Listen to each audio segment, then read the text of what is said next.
نبی نے بغیر کسی عذر بارش کے 2 نمازیں اکٹھی پڑھی ہیں. ہم کہتے ہیں یہی سفر کا بھی یہی مطلب ہے. اس سے تمام قرآن اور تمام احادیث میں کیا ہو جاتا ہے؟ تطبیق ہو جاتی ہے آرام سے, سوائے حج کے. حج تو خلاف قیاس ہے.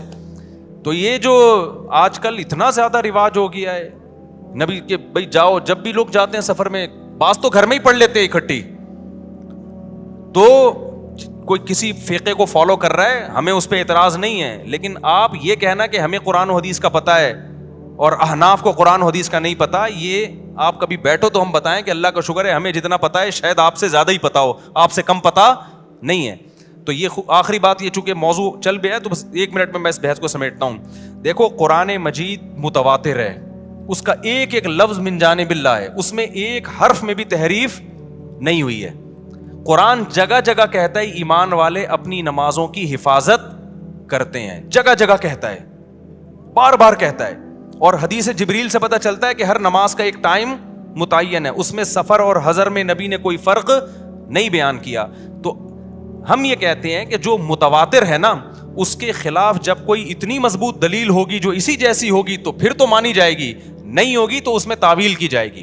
تو قرآن کے مقابلے میں جو احادیث ہیں جن میں آتا ہے کہ 2 نمازیں اکٹھی پڑھی جائیں, ان کے بارے میں خوب سمجھ لو.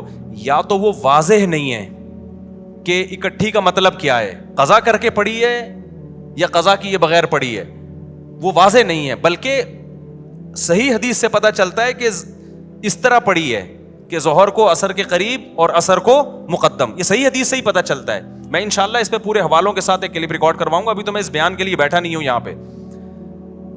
تو وہ احادیث جن میں آتا ہے 2 نمازیں اکٹھی پڑھی ہیں وہ واضح نہیں ہے, اور جو واضح ہیں وہ صحیح نہیں ہے, ان کی سند پہ کلام ہے.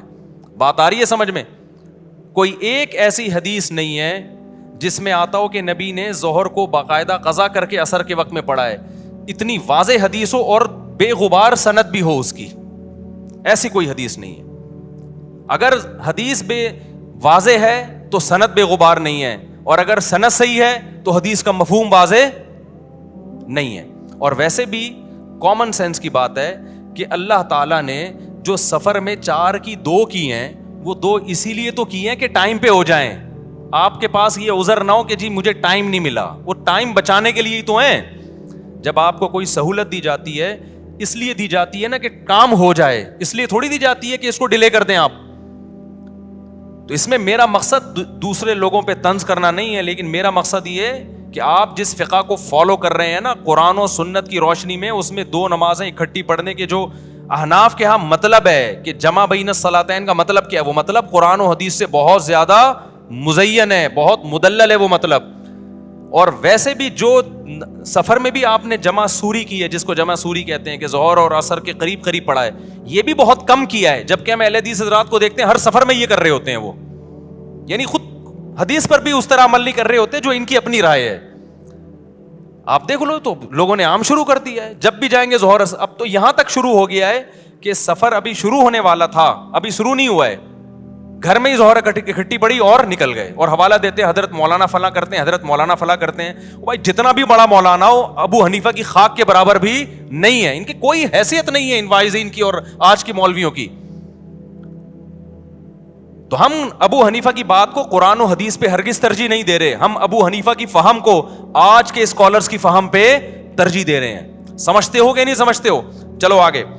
تو اس لیے یہاں بھی قرآن کہہ رہے اپنی نمازوں کی حفاظت. یہی وجہ دیکھو فجر اور ظہر کو نہیں جمع کیا گیا, کیوں؟ دونوں کا ٹائم آپس میں ملتا نہیں ہے, دونوں کا ٹائم نہیں مل رہا آپس میں. آگے چلتے ہیں ہم. اولئک هم الوارثون, جو اپنی نمازوں کی حفاظت کرتے ہیں. اللہ فرماتے ہیں یہی لوگ وارث ہیں. کس چیز کے وارث ہیں؟ کیا ملے گا, کیا انعام ملے گا؟ بھائی اللہ کتنے پیسے دے گا ان لوگوں کو جو معاہدوں کی پابندی کرتے ہیں, ان لوگوں کو جو فضولیات سے بچتے ہیں, ان لوگوں کو جو اپنی شرمگاہوں کی حفاظت کرتے ہیں, ان لوگوں کو جو اپنی امانتوں اور معاہدوں کی پابندی کرتے ہیں. تو اللہ کی طرف سے ان کو کیا ملے گا؟ سوال پیدا ہوتا ہے کہ نہیں ہوتا؟ اللہ فرماتے ہیں میں بتاتا ہوں کیا ملے گا. الذین یرثون الفردوس, یہ وہ لوگ ہیں جو جنت الفردوس کے وارث بنیں گے. کہاں جائیں گے؟ ایسے باغات میں جن کے نیچے نہریں بہتی ہیں. کتنا قرآن میں اللہ نے جنت کا نقشہ بیان کیا ہے, کتنا زیادہ بیان کیا ہے.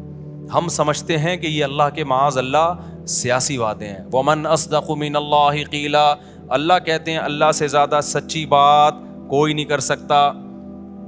تو میرے بھائی دکھا دے نا اللہ, تو سارے نیک پرہیزگار بن جائیں. اللہ نے کیا کیا ہے, چھپا دیا ہے. تو چھپا ہوا ہے, اس لیے ہم جیسے لوگ مارکیٹ میں گھوم رہے ہیں.